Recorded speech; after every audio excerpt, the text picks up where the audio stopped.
"Here's my last gift," said the husband as he handed over the divorce papers.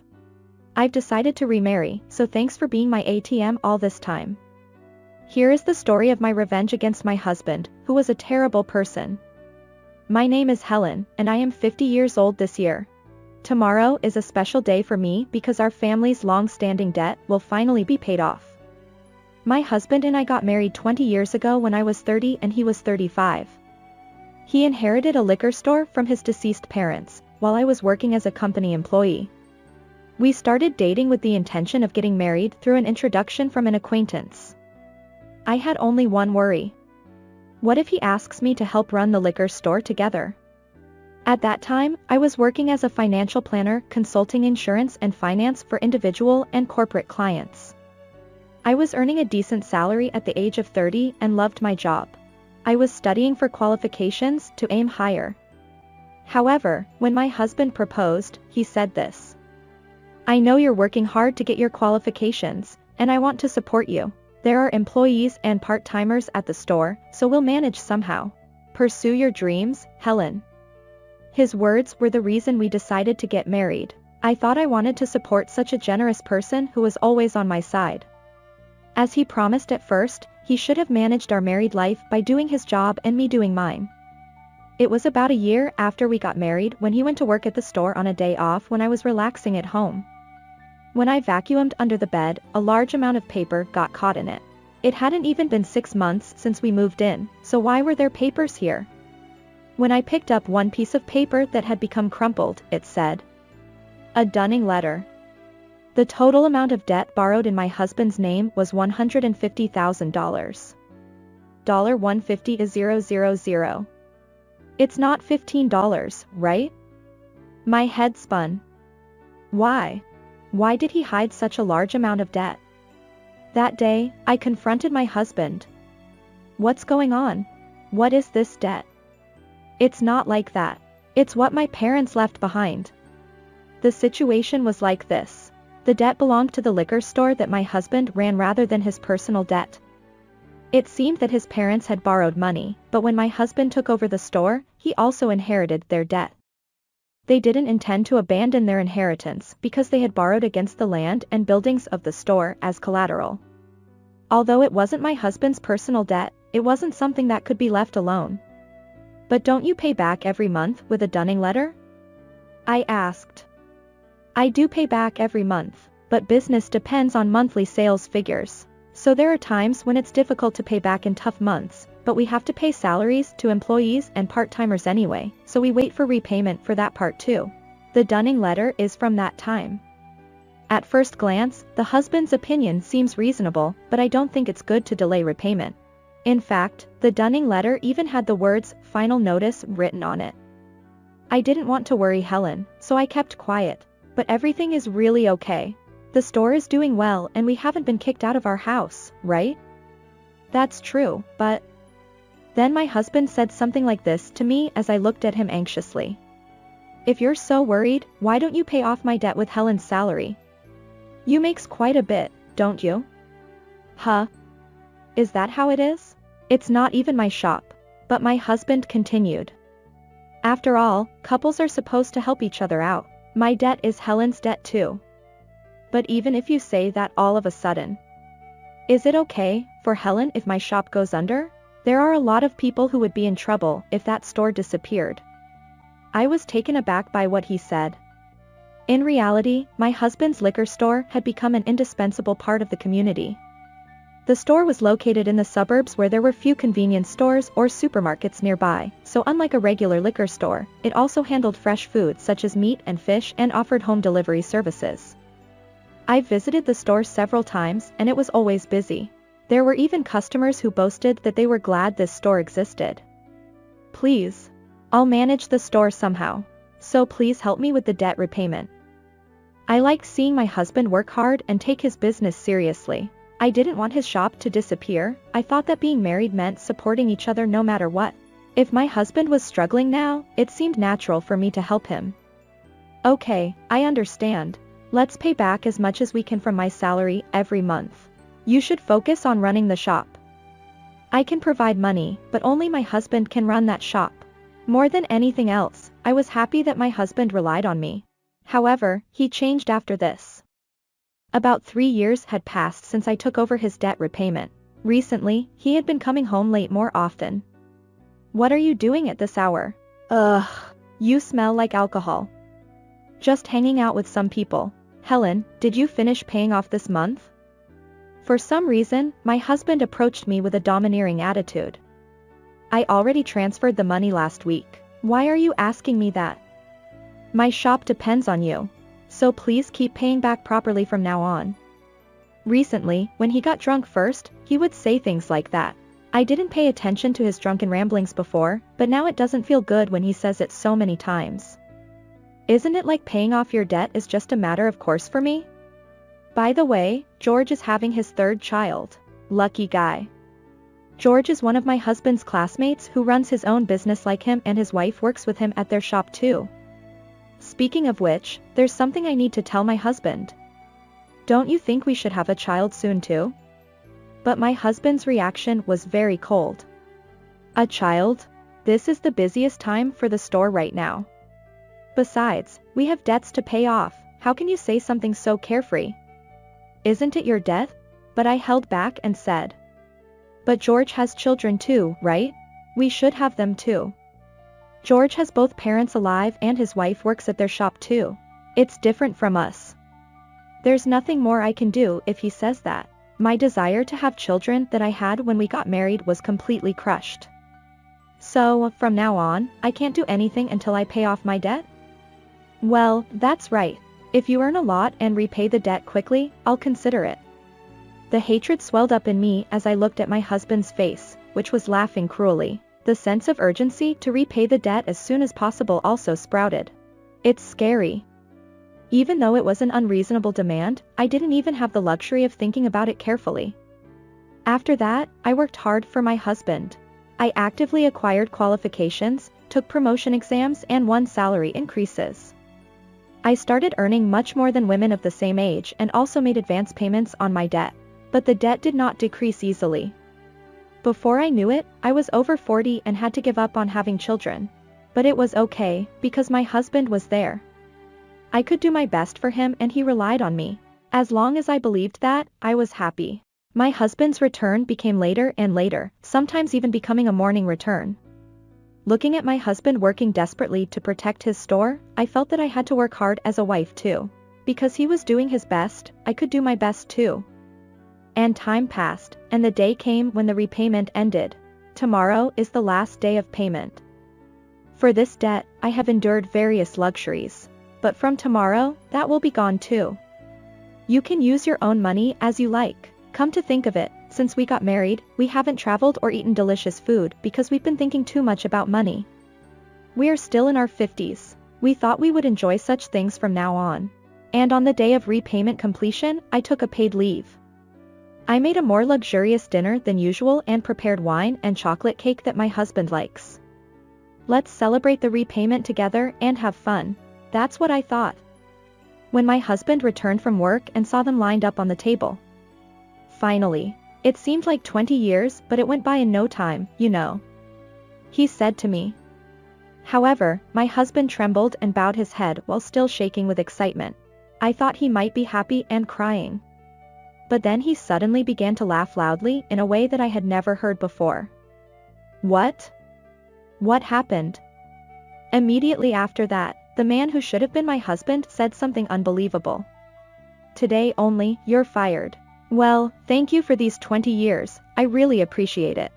Thanks to you for paying off all the debt, I'm free now. So thanks for your hard work so far, but you're no longer needed. What? What do you mean? I couldn't understand what he was saying and asked him again. Then my husband took something out of his pocket. Here's the last present I'll give you. The green letters, divorce papers, were projected onto my eyes. My husband became proud and continued. I decided to remarry. You're useless now that you're old. Thanks for being an ATM all this time. Remarry, have you been cheating all along?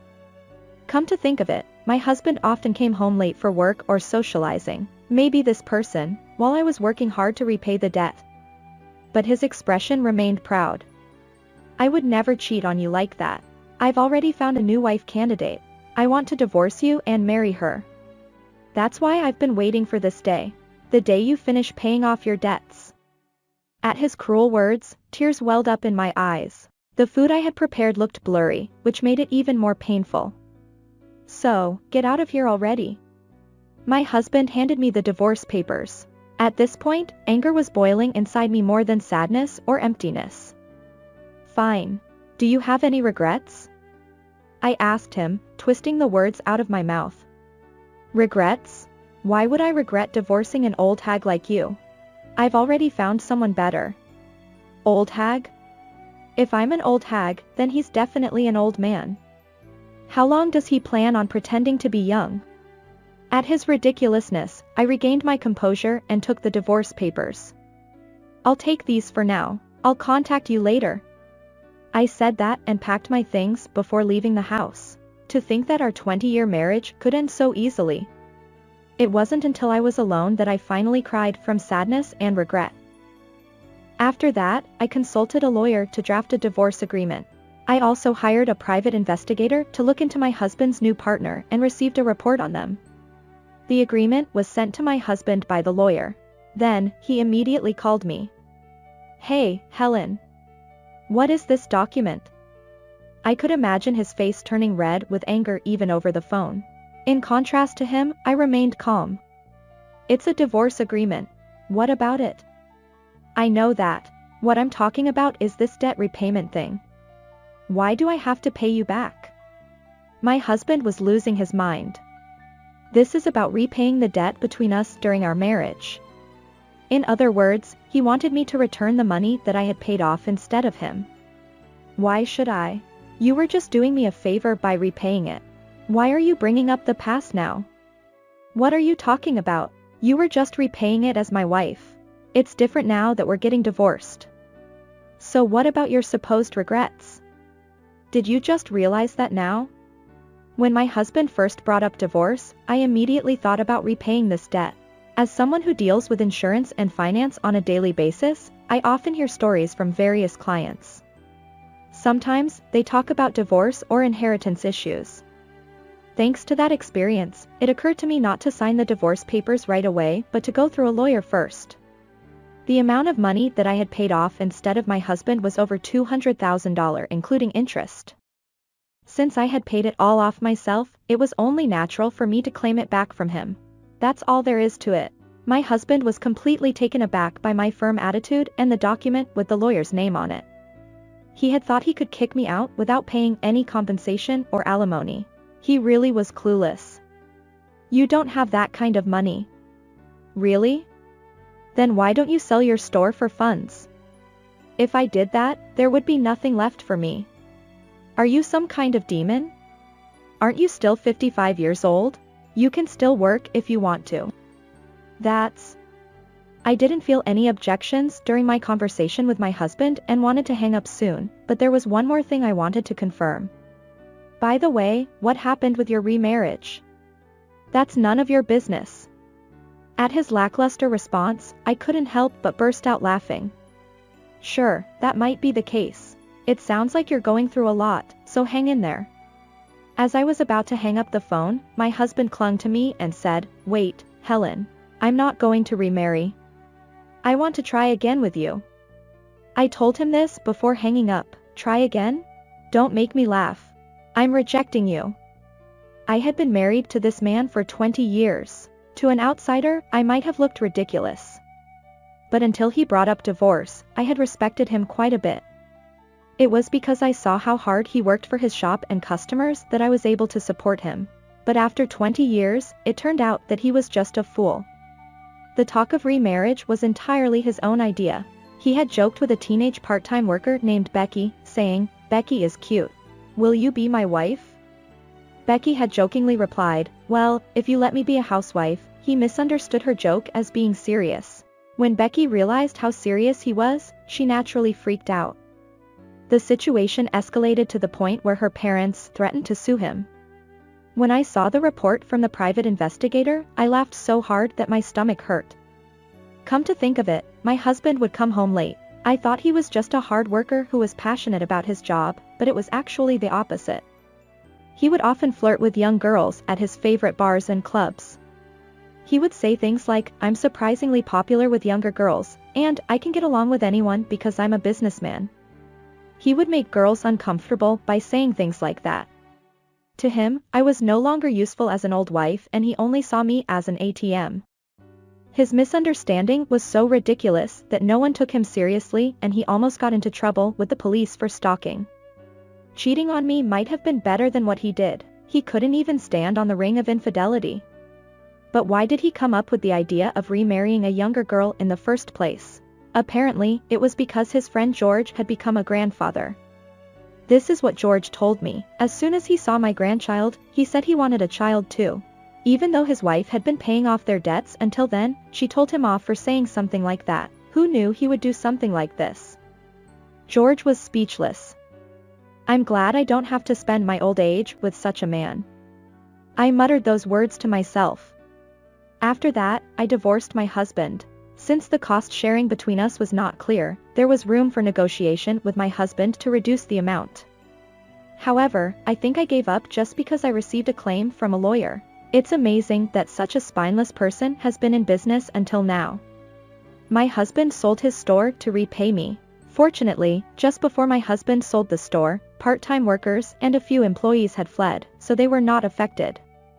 Apparently, customers scolded him for selling the store that he had inherited from his parents, but when they learned that the reason for the sale was to repay his ex-wife, all of them were disgusted. The true story, which is like a joke, spread throughout the region that he got what he deserved after divorcing me. Even if we didn't sell the store, it would have affected our business if our bad reputation had spread.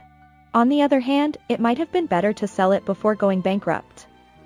The money from selling the store alone is not enough to repay me, so my husband is now working part-time while continuing to repay me. Sometimes, I was wrong. Can we go back to how things were? What was wrong with me at that time? George shows off his grandchildren. I receive such messages. Unfortunately, even if I refuse to answer calls, they come from various places. I asked my lawyer to notify him that, if you contact your ex-wife again, I will file a complaint. Then they stopped calling me altogether. As usual, my husband was abnormally afraid of lawyers. By the way, please ask me about my current job. I started working at a marriage counseling office. When I turned 50 and wanted to try a new job, an acquaintance started a new counseling office and I quit my company and joined them. Now I am helping couples who want to get married and also providing advice on money troubles between couples and how to choose insurance. Since they are going to be married as a couple, they are very popular with customers who want to talk openly from the beginning. This service has grown rapidly since its inception. Especially for someone like me who has had various experiences, it is also intended not to make others fall into the same trap. Although my salary has decreased slightly compared to when I worked for a company, I am happy every day that I can help people become happy. As someone who cut off her husband and became happy, today I am working hard as a bridge of happiness for someone else.